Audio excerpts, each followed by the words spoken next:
Dear students, in the last class we have discussed the variation of resistance of a conductor with its length, with its area of cross section and the thickness.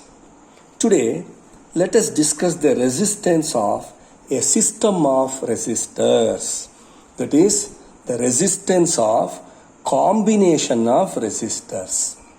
First, we should know what is a resistor. Dear students, resistor is a simple electrical component which resists the flow of charges. That's all. The name itself gives you the idea, which resists the flow. In market, resistors of different values are available, and we often use, in most of the electrical gadgets, we often use the combination of the resistors. The combination of such resistors are used in various electrical gadgets.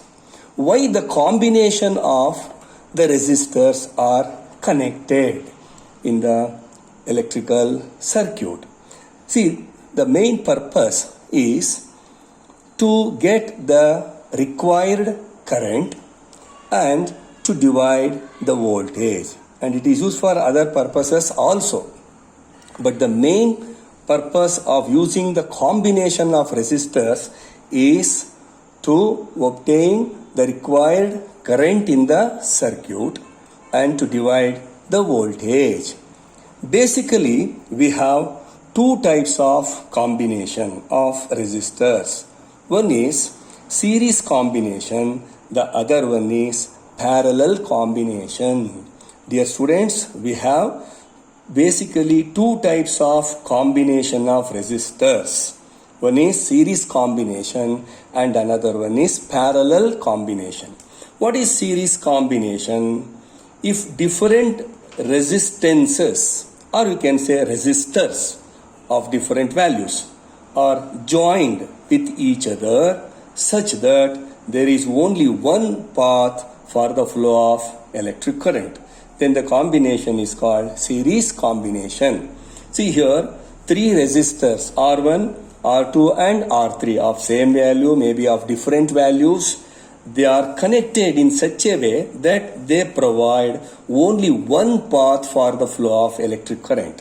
So here R1, R2 and R3 are connected in series. Three resistors are connected in series. Dear students, what happens to the current? What happens to the voltage? And what happens to the resistance across in the circuit when they are connected in series? We can understand all these things by doing a simple activity. So what you have to do is, you set up an electrical circuit as shown in the figure. Here, three resistors R1, R2 and R3, they are connected in series. Ammeter, plug key and battery also in series. Ammeter is to measure the current. R1, R2 and R3, three resistors are connected in series. You plug the key first and note down the value in the ammeter. Ammeter shows how much current is flowing through the circuit. So note down the reading in the ammeter. That is how much current is flowing through the circuit. Note down the value. Now what you have to do is, you have to connect the ammeter at different parts of the electric circuit. Wherever you want, you can connect the ammeter. You can connect ammeter here, or in between R1 and R2, between R2 and R3, wherever you want, you can connect. And each time you should note down the ammeter reading. Dear students, we will come to know that wherever you connect in the circuit, the ammeter shows same reading. That means current remains same in the resistors. Even though they are of different values, current remains same. For example, if it is 1 ohm, the value resistance 1 ohm, 2 ohm, 3 ohm, but current remains same. Though they are having different values, current remains same when they are connected in series. There is very important point, my dear students. Don't forget this. When the resistors are connected in series, current remains same in the entire circuit, or current remains same in the resistors. Now, we'll do one more activity.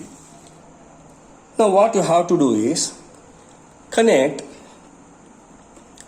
In this diagram also, 3 resistors R1, R2 and R3 are connected in series along with ammeter, plug and battery. Voltmeter is always connected across a resistor because it is meant to measure the potential difference between 2 points. Ammeter is always connected in series and voltmeter is always connected across a combination of resistors or across a resistor. Here, first you have to connect the voltmeter across the combination R1, R2 and R3. They are connected in series. This forms a combination of 3 resistors. First you measure the voltage across the combination by connecting the voltmeter across the combination. Let it be V. The voltage across the combination of the resistors which are in series be V.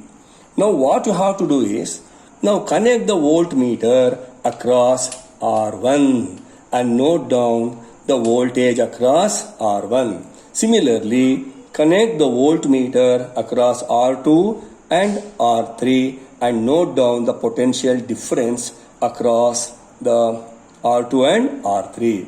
Let the voltage across the individual resistors be V1, V2 and V3.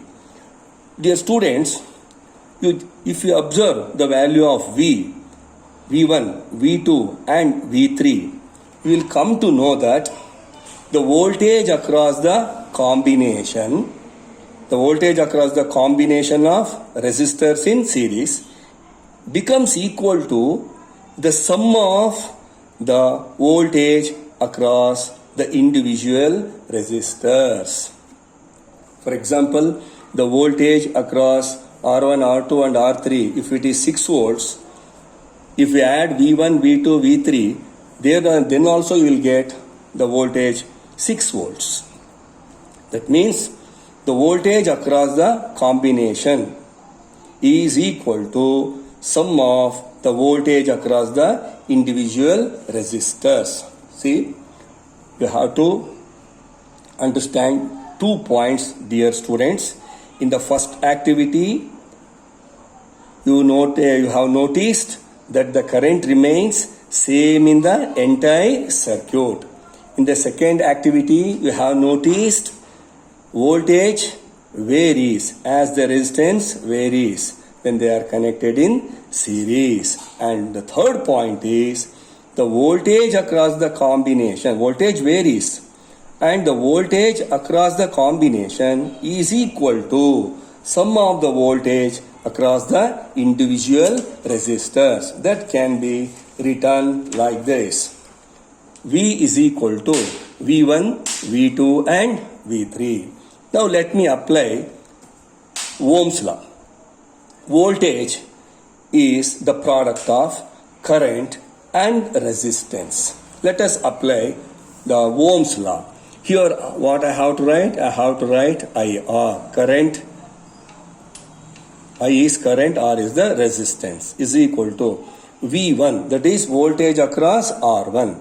How much is the current in the R1? I. And how much is its resistance? R1.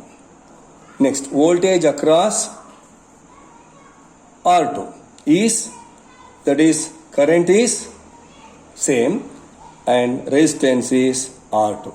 Similarly, voltage across R3 is the product of current and resistance. Current is I and resistance is R3.